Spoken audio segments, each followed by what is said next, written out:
Pat Lilly with Understructure Repair, just showing you the back end, the finished product here in Knoxville, Tennessee. This is 20 mil silverback poly on the walls. We've installed a Moisture Medic 70 pint per day dehumidifier using gravity to drain. It's one of the few times we've done that. We usually use an Intelitech condensate pump. There's our piers.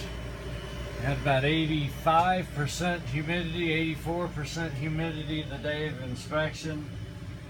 We set the dehumidifier at 60, and we'll come back in 30 days and turn it down to 55 or 50. You don't want that lumber right there to go from too wet to too dry too fast.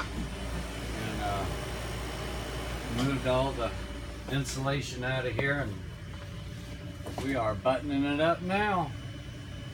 Reach us at www.understructurerepair.com or call us direct at 423-967-6172. Over and out.